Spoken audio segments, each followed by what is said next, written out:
सुधीरभाऊ बनसोडे बहुजन मुक्ती पार्टी पुणे शहर त्यांचं देखील आगमन झालं, त्यांचं देखील सहर्ष स्वागत।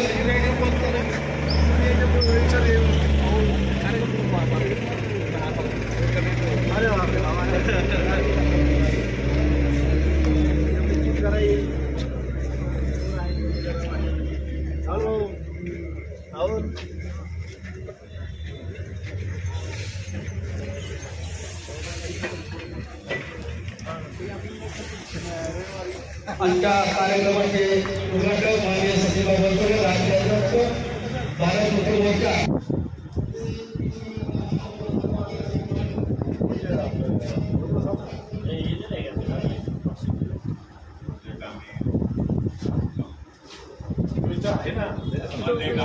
छत्रपती शिवाजी महाराजांचा जय असो। कुलवाडी भूषण छत्रपती शिवाजी महाराजांचा जय असो। जय असो। जय असो। लोकशाही अण्णाभाऊ साठेंचा जय असो। जय असो।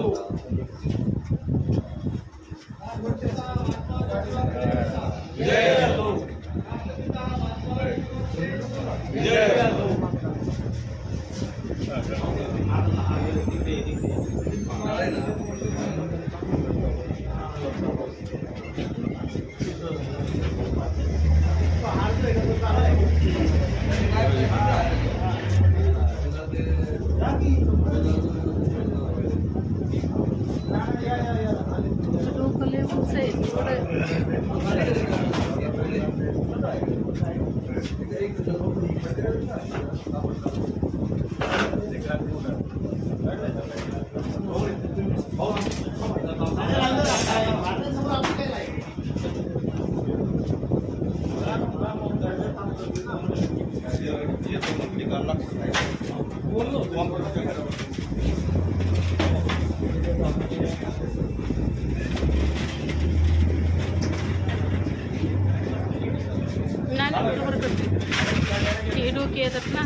कुलवाडी भूषण बहुजन प्रतिपादक छत्रपती शिवाजी महाराजांचा जय असो। छत्रपती शिवाजी महाराजांचा जय असो। जय असो। जय असो। संघ शाखा उद्घाटन सोहळ्याला सुरुवात झाली आहे। तुम्ही पुन्हा एकदा आपण सर्व भव्य महापुरुषांचा घोषणा मिळवत कुलवाडी भूषण छत्रपती शिवाजी महाराजांचा जय असो। कुलवाडी छत्रपती शिवाजी महाराजांचा जय असो। राष्ट्रपिता महात्मा ज्योतिबा फुलेंचा जय असो। राष्ट्रपिता महात्मा ज्योतिबा फुलेंचा जय असो। ईश्वररत्न महामानव डॉक्टर बाबासाहेब आंबेडकरांचा जय असो। ईश्वररत्न महामानव डॉक्टर बाबासाहेब आंबेडकरांचा जय असो। लोकशाही अण्णाभाऊ साठेंचा जय असो। लोकशाही अण्णाभाऊ साठेंचा जय असो। छत्रपती शाहू महाराजांचा जय असो। छत्रपती शाहू महाराजांचा जय असो।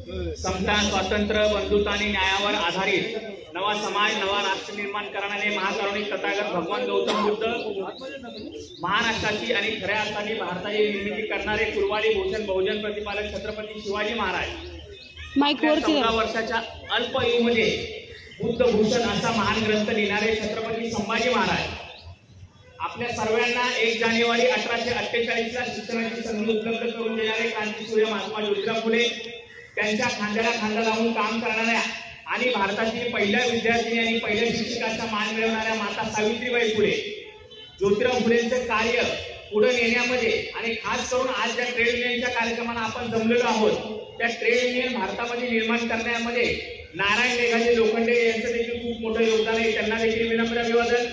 आपल्या सर्वांना ह्या भारतामध्ये सर्वात पहिलं आरक्षण देणारे ज्यांनी 26 जुलै 1902 रिझर्वेशनची अंमलबजावणी केली ती छत्रपती राजर्षी शाहू महाराज आणि भारतीय राज्यघटनेचे शिल्पकार परमपूज्य डॉक्टर बाबासाहेब आंबेडकर. बाबासाहेब आंबेडकरांनंतर बाबासाहेब आंबेडकरांचं अपूर्ण कार्य ज्या महापुरुषांनी केलं आणि आझादीच्या दुसऱ्या दिवशी 16 ऑगस्ट 1947 ज्या महापुरुषांनी पहिल्यांदा हिंदीमध्ये घोषणा दिली की ये आजादी झूठी है, देश की जनता भूखी है याची गगनभेदी घोषणा करणारे साहित्य रत्न अण्णाभाऊ साठे अशा सर्व मूल्यवान बहुजन महापुरुषांना विनम्र अभिवादन करतो. आज ज्या कार्यक्रमासाठी आपण जमलेलो आहोत तो कार्यक्रम या PMPML मध्ये एक राष्ट्रीय मूल्यवासी बहुजन कर्मचारी संघ ही जी ट्रेड युनियन आहे या ट्रेड युनियनच्या या पार्टीचं आपण उद्घाटन करण्यासाठी जमलेलो आहोत. तर आयोजकांच्या वतीने आपलं मी सर्वांचं स्वागत करतो. आजच्या कार्यक्रमाचे उद्घाटक माननीय सचिन भाऊ बनसोडे जे भारत मुक्ती मोर्चाचे राज्याचे अध्यक्ष आहेत त्यांचे देखील मी या ठिकाणी स्वागत करतो. आणि या कार्यक्रमाची अध्यक्षता जे करणारे ते माननीय भीमराव गेडाम सर यांचे देखील मी या ठिकाणी स्वागत करतो. आणि या कोथरूड डेपोच्या सर्व कार्यकर्त्यांचं मी हा कार्यक्रम आयोजित केला त्याबद्दल धन्यवाद ज्ञापन करतो. मित्रांनो, वेळेचा अभाव आहे परंतु एक 5 मिनिटांमध्ये आपला इतिहास आपल्याला ज्ञात असला पाहिजे.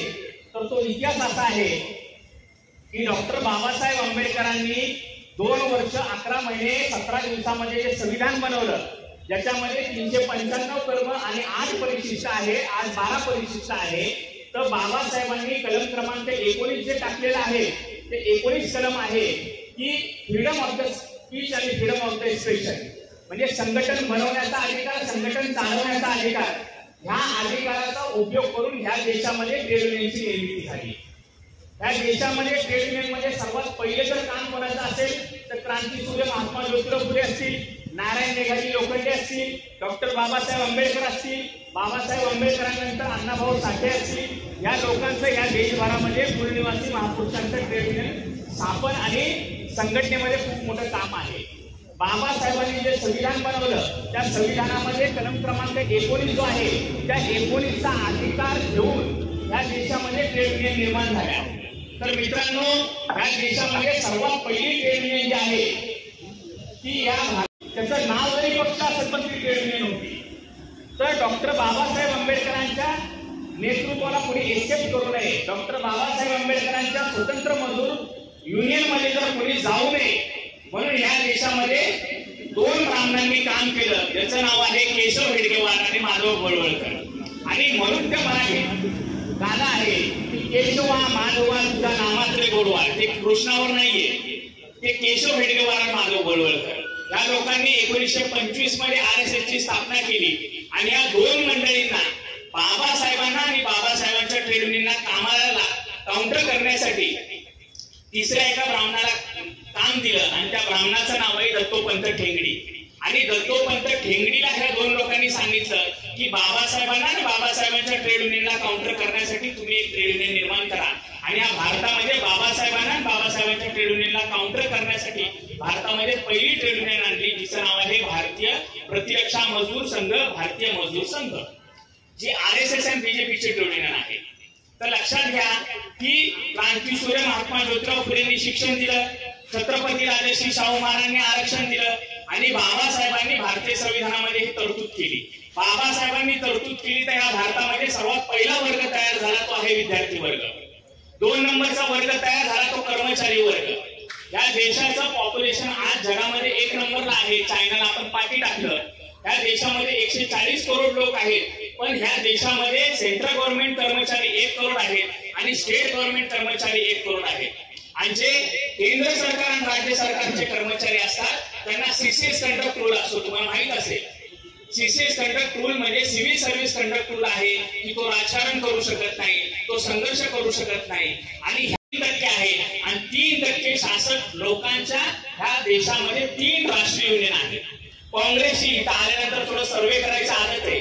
काँग्रेसची ट्रेड युनियन आहे इंटर, BJPची ट्रेड युनियन आहे BMS आणि कम्युनिस्टांची ट्रेड युनियन आहे लालबावटा. 3% लोकांच्या 3 राष्ट्रीय युनियन, 85% बहुजनाची एकही राष्ट्रीय युनियन नाहीये. मला सांगायला अभिमान वाटेल की ज्या कार्यक्रमासाठी आपण आलोय त्या देशामध्ये 6 डिसेंबर 1973 आणि 78ला बामसेफची निर्मिती झाली त्याच पुणे शहरात. आणि 9 वर्षांचा प्रयत्न केल्यानंतर या देशामध्ये बहुजनांची एकमात्र केंद्रबेस पहिली ट्रेड युनियन निर्माण झाली, राष्ट्रीय मूल्यवासी बहुजन कर्मचारी संघ. लक्षात घ्या, आपल्या महापुरुषांनी सांगितले की जे लोक समस्या निर्माण करतात ते त्या समस्येचं समाधान करू शकत नाही. ह्या ट्रेड युनियनची जे त्यांचे ट्रेड युनियन आहे त्यांचे जो वर्धापन दिवस असतात तो 70वा असतो, 75वा असतो, वर्धापन दिवस असतो. आणि समस्येचा एक सिद्धांत आहे की ज्या लोकांच्या समस्या असतात ते लोक आजाद नसतात. आज आपण बघितलं असेल की ह्या देशामध्ये केंद्र सरकारचं प्रायव्हेटायझेशन झालंय, राज्य सरकारचं प्रायव्हेटायझेशन झालंय. ज्या ठिकाणी आपण ही युनियन निर्माण करायला पार्टी उद्घाटन करण्यासाठी आलेलो आहोत, सरकारी बसेस कमी आणि प्रायव्हेट बसेस जास्त आहेत. सरकारी ड्रायव्हर आणि सरकारी कंडक्टर कमी आहेत आणि प्रायव्हेट ड्रायव्हर आणि प्रायव्हेट कंडक्टर जास्त आहेत. मेंटेनन्सचं डिपार्टमेंट प्रायव्हेटला दिलेलं आहे. सरकारी बसेस कमी आणि प्रायव्हेट बसेस जास्त आहेत. संघटनेच्या कामानिमित्त पुणे शहर, पुणे जिल्ह्यात आम्ही फिरतो तर सरकारी बस कमी आणि प्रायव्हेट बस आणि प्रायव्हेट टूर्स अँड ट्रॅव्हल जास्त आहे. ही सर्व संपवण्याची महापुरुषांची विरासत संपवण्याचं कार्य जे आहे हे शासक वर्ग करत आहे. जर ह्या गोष्टीला आपल्याला जर आळा घालायचा असेल तर ह्या देशामधला जो शेड्यूल कास्ट आहे, शेड्यूल ट्राईब आहे, ओबीसी आहे, मराठा बांधव आहे, मायनॉरिटीचा बांधव आहे, त्या सर्वांनी बामसेफ आणि राष्ट्रीय मूल्यवासी संघाचा आपण सहभागी झालो तर आपल्या स्वतःच्या घरात आपण आल्यासारखं होईल आणि ह्या दुश्मनाला आपण परास्त करू शकतो अशी मी विनंती करतो. आणि अधिकचा वेळ न घेता, कारण आपल्याला आजच्या कार्यक्रमाचे उद्घाटन आणि अध्यक्षता जे करणारे आहेत त्यांना आपलं ऐकायचंय. आणि या कोथरूड डेपोच्या जामाज कार्यकर्त्यांनी खूप महत्वपूर्ण इतिहास घडवला. मी त्यांचे पुन्हा एकदा हार्दिक अभिनंदन करतो आणि थांबतो. जय मूल्यवासी. यानंतरचं सूत्र आदरणीय दिनेश झेंडे हे आरएमबीकेचे जिल्हाध्यक्ष, मी त्यांना विनंती करतो कृपया त्यांनी सूत्र हाती घ्यावेत. सांगितलेलं आहे आपण सर्व कर्मचारी वर्ग आहोत आणि आज जर आपण देशातली परिस्थिती पाहत असाल, विश्वरत्न महामानव डॉक्टर बाबासाहेब आंबेडकरांनी जे कर्मचाऱ्यांना कायद्याच्या मधून हक्काधिकार दिले होते, प्रतिनिधित्व आरक्षणाच्या माध्यमातून प्रतिनिधित्व दिलं होतं, आज जर तुम्ही पाहत असाल तर भारताचा कर्मचारी हा देशात लागलेला आहे. सेंट्रल गव्हर्नमेंट असेल, राज्य सरकार असेल, नगरपालिका असेल, महानगरपालिका असेल, सर्व गोष्टी तुम्ही पाहिलं तर कर्मचारी आज नेस्तनाबूत होत चाललेला आहे. कारण केंद्र सरकारनं या ठिकाणी असे काही कामगार कायदे बनवले आहेत की त्याच्यामध्ये आपले हक्क अधिकार सर्व निघून गेलेले आहेत. आपल्याला काही फॅसिलिटी बंद केलेल्या आहेत आणि म्हणून बामसेफच्या माध्यमातून या देशामध्ये जे आपले हक्क अधिकार, ही शासक व्यवस्था आहे, ही सरकार आहे, काढून घेत आहे, ते मिळवण्यासाठी, ते आपले हक्काधिकार आपल्याला पुन्हा मिळण्यासाठी ते देशामध्ये राष्ट्रव्यापी जनआंदोलन उभा करत आहेत. त्या जनआंदोलनाचाच एक भाग म्हणजे ही जी आपली कामगारांचे हक्काधिकार मिळवण्यासाठी निर्माण केलेली संघटना आहे. या संघटनेच्या माध्यमातून पुण्यातच नव्हे संपूर्ण देशामध्ये हे संघटनेचं जाळं उभा झालेलं आहे. जवळजवळ 700 ते 750 विभागामध्ये भारतातल्या या ठिकाणी आपली शाखा आहे. त्यामुळे आरोग्य खात्यामध्ये असेल, डिफेन्स मध्ये, आता एमएनसी फॅक्टरीमध्ये असेल, पीएफएल मध्ये असेल, रेल्वेमध्ये असेल, एमएससी मध्ये असेल, महानगरपालिकामध्ये असेल, आरोग्य खात्यामध्ये ज्याही भागामध्ये आमचा बहुजन वर्ग, एससी, ओबीसी आणि मायनॉरिटीचा वर्ग आहे, त्यामुळे हक्काच्या आणि अधिकार लढणारं संघटन हे पुऱ्या भारतामध्ये काम करत आहे. आणि येणाऱ्या काही कालावधीमध्ये या देशामध्ये मोठं, ज्याप्रमाणे मी पाहिलं असेल बांगलादेशामध्ये जनआंदोलन झालं, त्या जनआंदोलनाच्या माध्यमातून व्यवस्था परिवर्तन झालं. व्यवस्था परिवर्तन त्या ठिकाणी दुसरा प्रधानमंत्री नेमला गेला. 30 परिस्थिती बदलून आपल्या भारतामध्ये त्यांची वेळ आलेली आहे. कारण की आमच्या हक्क अधिकार सगळे काढून घेतले जात आहे, आमच्या महिलांमध्ये अन्याय केला जात आहे, आमच्या महिलांवरती बळजबरी केली जात आहे, विद्यार्थी शिक्षण व्यवस्था सगळे संपलेली आहे. तुम्ही आजचा पेपर पहा, सेंट्रल गव्हर्नमेंटने सचिव पदामध्ये असते किंवा अधिशासिक पदामध्ये असते भरती प्रायव्हेट भरती भरण्याचे काम जाहिरात या ठिकाणी आज काढलेले आहे. म्हणजे येणाऱ्या काळामध्ये UPSC MPSC माध्यमातून आमच्या बहुजनांची मुलं त्या ठिकाणी जात होती, आज तेही दरवाजात आमचे बंद केलेले आहेत. म्हणून आपल्याला सर्वांना जागरूक होऊन आपल्याला सर्वांना डोळ्यामध्ये तेल घालून ही व्यवस्था हे शासक वर्ग या काय करतात देशामध्ये आपल्याला पाहावं लागणार आहे. आणि पाहून आपण आपल्या समाजामध्ये जाऊन आपण आपल्या बहुजनांना जागरूक करावं लागेल आणि जागरूक करून त्याला संघटित करावं लागेल आणि संघटित करून आपल्या आंदोलनामध्ये साथ द्यावा लागेल. तेव्हाच कुठं आपले हक्काधिकार राहतील. आणि राष्ट्रीय बहुजन कल्याण संघटना ही एकमेव अशी भारतातली संघटना आहे ती बहुजनांची ती संघटना आहे आणि त्याच्या नेतृत्वाखाली या देशामध्ये खूप मोठं आंदोलन आणि आपल्या हक्काधिकार वाचवण्यासाठी आंदोलन करणार आहे. आज या ठिकाणी मला आनंद होत आहे कोथरूड डेपोमध्ये अतिशय भव्य अशी कामगार संघटना स्थापन आहे आणि या संघटनेचे सर्व सेवेदार असतील, कार्यकर्ते, पदाधिकारी असतील, या सर्वांनी या ठिकाणी या संघटनेला अजून मोठी ताकद वाढवून या ठिकाणी आपल्या हक्काधिकार मिळवण्यासाठी प्रयत्न करायचा आहे. आणि या कार्यासाठी संपूर्ण वामसीमातून जेवढे ऑप्शन संघटना असतील, वामसीमातून जेवढेही विंग असतील, त्या सर्व शक्तीनिशी आपल्या पाठीशी असते आणि आपल्या हक्काधिकारासाठी प्रयत्न करते. एवढी या ठिकाणी मी ग्वाही देतो. या ठिकाणी मला बोलण्याची संधी दिली त्याबद्दल मी संघटनेचे आभार मानतो. पुन्हा एकदा सर्व कार्यकर्ते पदाधिकाऱ्यांचे स्वागत करून इथं थांबतो. धन्यवाद. जय मूल्यवासी. आज राष्ट्रीय मूल्यवासी बहुजन कर्मचारी संघ कोथरूड डेपो इथे आपण शाखा उद्घाटन करत आहोत. तर ह्या शाखेचे जे शिलेदार आहेत, जे आपले कार्यकर्ते आहेत, पदाधिकारी आहेत, मी सर्वप्रथम त्यांचं अभिनंदन व्यक्त करतो की त्यांनी एक क्रांतिकारी असा निर्णय घेतलेला आहे. कारण की मित्रांनो, मला तुम्हाला इथे सांगायचंय की जसं सुरुवातीला मोठे सरांनी उल्लेख केला की कामगारांच्या संघटना भरपूर आहे, ठिकाणी आहेत कामगारांच्या संघटना. जर कामगारांच्या संघटना आहे तर कामगारांचे प्रश्न सॉल्व्ह झाले पाहिजे, कामगारांच्या प्रश्नांचं निर्मूलन झालं पाहिजे. पण कामगारांचे प्रश्न वाढतच चालले तर कमी झाले. प्रत्येक प्रश्नाला एक संघटना आहे. नवीन प्रश्न पडला की नवीन संघटना, नवीन पक्ष पडला की नवीन संघटना, नवीन प्रश्नाला नवीन संघटना. पण उत्तर काय भेटणार त्याचं? भेटतंय का उत्तर? कामगारांचे नवीन प्रश्न, कामगारांचे नवीन संघटना, नवीन नेत्याला गल्लीत कोण विचारलं पण नेता एकदम गुगल कामगारांचे प्रश्न केले उडत आणि नेता होतोय मॅनेज नेता. आपल्याला इथून वैयक्तिक टीका नाही करायची, पण जी सत्य परिस्थिती ती सांगतोय.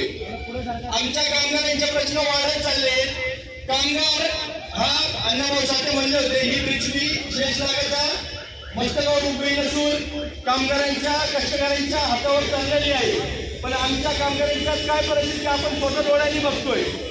तर खऱ्या अर्थाने या कामगारांच्या प्रश्नाला न्याय देण्यासाठी राष्ट्रीय मूल्यवासी बहुजन कर्मचारी संघाची जी निर्मिती झालेली आहे आणि ही खऱ्या अर्थाने बहुजनांची कर्मचारी संघटना आहे आणि बहुजनांना खऱ्या अर्थाने त्यांच्या हक्काधिकार मिळवून देण्यासाठी याची स्थापना झालेली आहे. आणि या निमित्ताने आज आपण इथे या शाखेचं उद्घाटन करत आहोत.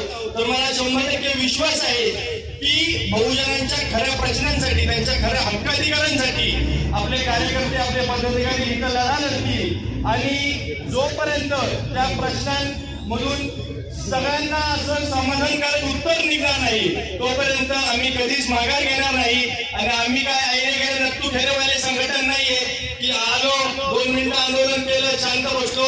जोपर्यंत कामगारांच्या सर्व प्रश्नांसाठी आम्ही न्याय हक्कांसाठी लढणार नाही, त्यांना त्यांचा हक्काधिकार मिळवून देणार नाही, तोपर्यंत आम्ही शांत बसणार नाही. आणि वकील म्हणून कायदेशीर जे काही प्रश्न उभे राहतील तर सर्व कामगारांच्या पाठीमागे आम्ही गंभीरपणे उभे राहू असा शब्द देतो आणि थांबतो. धन्यवाद. मूल्यवासी बहुजन संतांना, बहुजन मातांना आणि बहुजन महापुरुषांना विनम्र अभिवादन करतो. आज कोथरूड डेपो या ठिकाणी राष्ट्रीय मूल्यवासी कर्मचारी संघ ही ट्रेड युनियनचे शाखेचे उद्घाटन होत आहे आणि या उद्घाटन प्रसंगी या बोर्डाचे उद्घाटक म्हणून माननीय सचिन भाऊ बनसोडे सर, प्रदेश अध्यक्ष भारत मुक्ती मोर्चा महाराष्ट्राचे, त्याचप्रमाणे या मीटिंगचे अध्यक्षता करण्यासाठी माननीय भीमराव गडाम सर, राष्ट्रीय मूल्यवासी बहुजन कर्मचारी पुणे जिल्हा अध्यक्ष हे करणार आहेत आणि या प्रसंगी आज ज्यांनी ह्या शाखेचं उद्घाटन केलं आणि ह्या शाखेच्या माध्यमातून बहुजन कर्मचारी संघ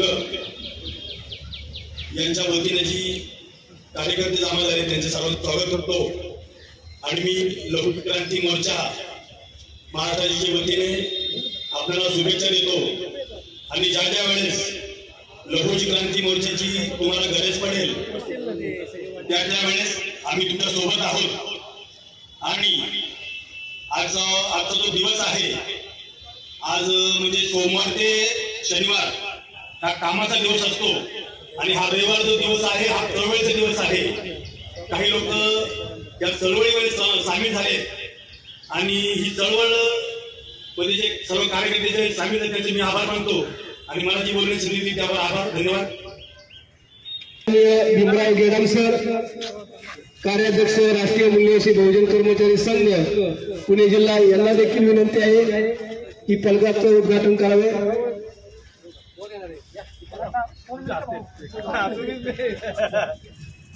राष्ट्रीय मूल्यवासी बहुजन कर्मचारी संघाचा, राष्ट्रीय मूल्यवासी बहुजन कर्मचारी संघाचा माननीय वामन मेश्राम साहब आगे बढ़ो, माननीय वामन मेश्राम साहब आगे बढ़ो, हम तुम्हारे साथ हैं।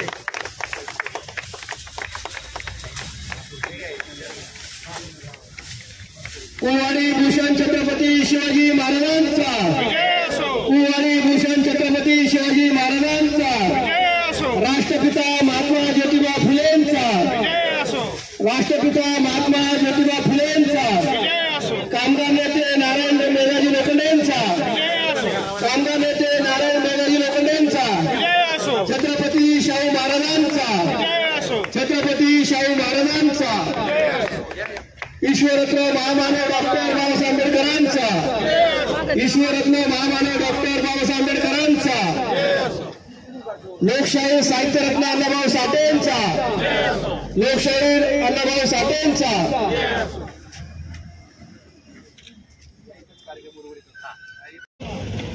या शाखेचं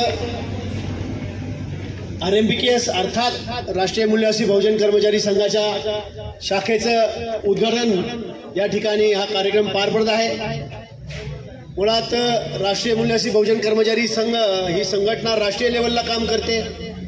भारतात जवळपास जसं आमचे सहकारी जे आहेत मंगेश पोटे सरांनी फार विस्तृत अशी माहिती RMBKS शाखेची दिली ही राष्ट्रीय लेवलची बहुजन समाजाची सर्वात मोठी संघटना आहे। जे भारतातील 32 राज्यांमध्ये जवळपास 565 जिल्ह्यांमध्ये आणि भारतातल्या जवळपास 4000 तालुक्यांपर्यंत आज या ठिकाणी पोहोचत आहे आणि त्यालाच एक भाग म्हणून PMTML शाखा कोथरूड या ठिकाणी आजचा कार्यक्रम होत आहे। PMTML शाखेमध्ये ह्यापूर्वीच ह्या RMBKSनी एंट्री केलेली आहे। आमचे जीवलग मित्र किरणभाऊ खोंड, पप्पूभाऊ खोपडे, त्याचप्रमाणे स्वारगेट येथील जहाबाज कार्यकर्ते यांच्या मार्फत आपण या ठिकाणी PMTML मध्ये ऑलरेडी घुसलेलो आहोत आणि मला सांगायला आवडेल की फार महत्त्वाच्या मुद्द्यांवरती आम्ही वेळोवेळी कर्मचाऱ्यांना त्याचप्रमाणे तेथील अधिकाऱ्यांना देखील न्याय मिळवून द्यायचा प्रयत्न केलेला आहे।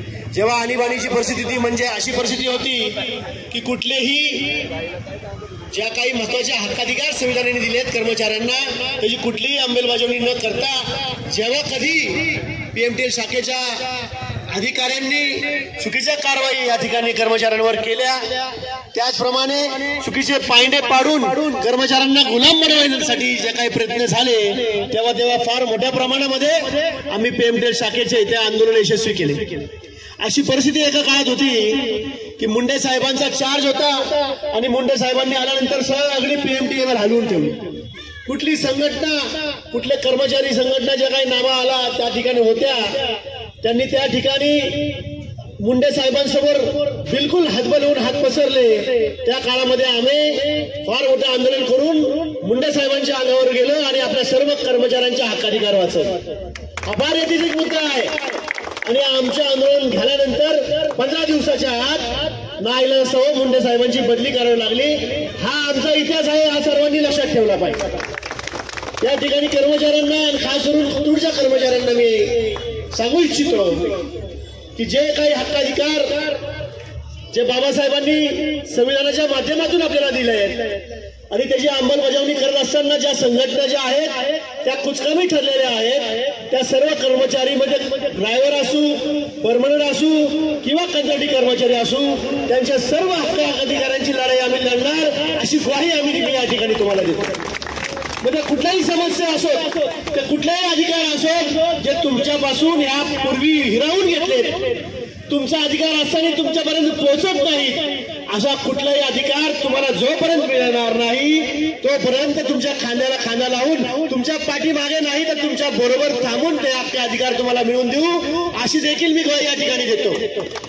ज्या ठिकाणी अनुकंपाच्या गोष्टी असतील, सुट्ट्यांच्या समस्या असतील, पेमेंटच्या समस्या असतील आणि ज्या कर्मचाऱ्यांना एक वेगवेगळ्या समस्या निर्माण करून या ठिकाणी गुलाम करण्याचा प्रयत्न केलेला आहे, खास करून त्यांचे एक मोठे षडयंत्र या ठिकाणी मित्रांनो तुम्हाला माहिती नाही जे घडत आहे की त्यांना ही पीएमटेल जी महत्वाची सरकारी म्हणजे सरकारी कंपनी त्यांना या ठिकाणी बंद करायची आणि त्यांना ही सर्व कंपनी जी आहे ती कंत्राटी कामगारांची करायची आहे। हे फार मोठं षडयंत्र आणि टांगती तलवार जी आपल्या या ठिकाणी आहे। म्हणजे त्यांनी सांगायचं आणि आपण ऐकायचं, कुठल्याही सुट्ट्या नाहीत, कुठलाही पगार नाही, कुठलाही बोनस नाही, फक्त आणि फक्त गुलामी अशी परिस्थिती जी आहे ही निर्माण करून ठेवायचं त्यांचं फार मोठं षडयंत्र आहे। आणि हे षडयंत्र या पूर्वीच्या ज्या काही संघटना आहेत त्यांना माहिती आहे, पण कुणी चकार शब्द काढायला तयार नाहीये।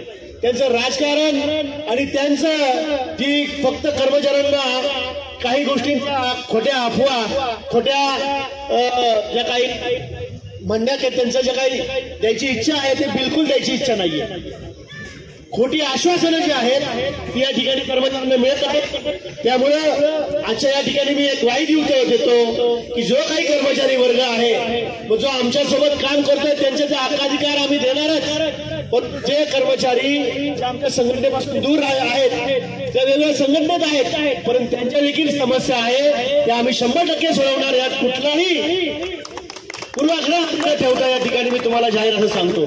त्याचप्रमाणे कर्मचाऱ्यांच्या घरच्यांच्या बऱ्याचशा समस्या आहेत, कर्मचाऱ्यांच्या मेडिकलच्या समस्या आहेत, त्यांच्या घरच्यांच्या समस्या आहेत, त्यांच्या घरच्यांच्या असतील, मित्रपरिवारांच्या ज्या काही समस्या आहेत, मग ज्या हॉस्पिटलाइज समस्या असतील, ऍडमिशनच्या समस्या असतील आणि त्यांना येणाऱ्या प्रत्येक समस्या ज्या आहेत त्या समस्यांच्या वेळेस त्यांच्या खांद्याला खांदा लावून आम्ही त्यांच्यासोबत उभं राहू असं आश्वासन देतो। आणि या ठिकाणी हा जो काही कार्यक्रम या ठिकाणी मला जो मान सन्मान या शाखेने दिला उद्घाटकाचा, त्या ठिकाणी त्यांचा आभार मानून मी या ठिकाणी माझे 2 शब्द संपवतो। धन्यवाद।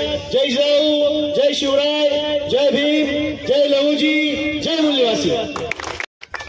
पूर्ण शाखेचे आधारस्तंभ माननीय गजानन उर्फ किरण भाऊ खोड तसेच संदीप उर्फ पप्पू भाऊ खोपडे यांचा सत्कार माननीय कार्यनिष्पादन समिती करत आहे। सर्वांनी टाळ्याच्या गजरात त्यांचा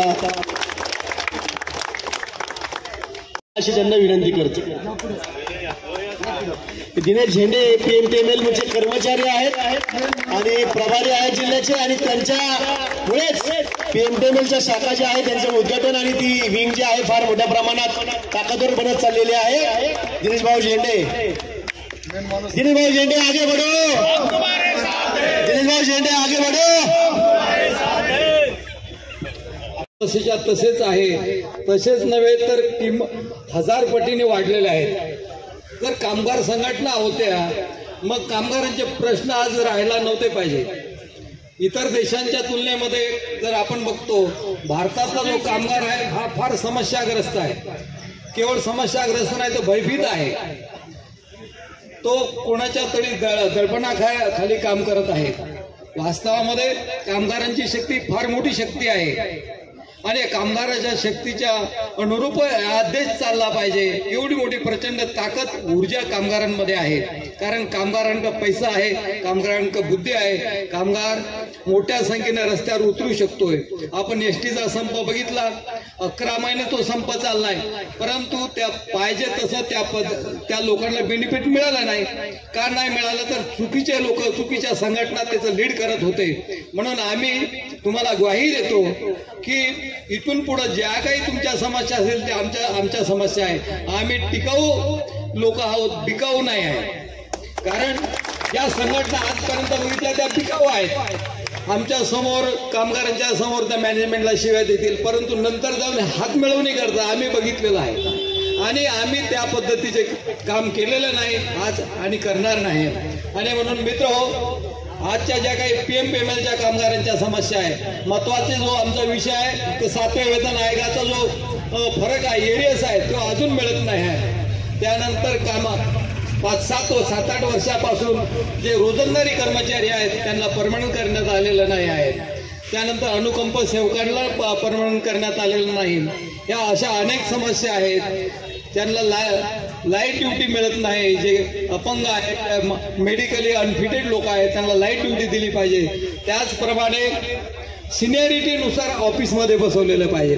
हा आमचा न्याय अधिकार आहे आणि कायदेशीर बाबीचा अवलंब PMPL मध्ये झाला पाहिजे अशी आमची आग्रही भूमिका आहे. यासाठी आम्ही नजीकच्या काळामध्ये या वेतन आयोगाच्या आणि सर्वच कामगारांच्या ज्या समस्या आहे या मार्गी लावण्यासाठी सचिन भाऊंच्या मार्गदर्शनाखाली दोन्ही आयुक्तांना आणि PMPMLच्या अध्यक्षांना याचा पाठपुरावा आम्ही करणार आहे.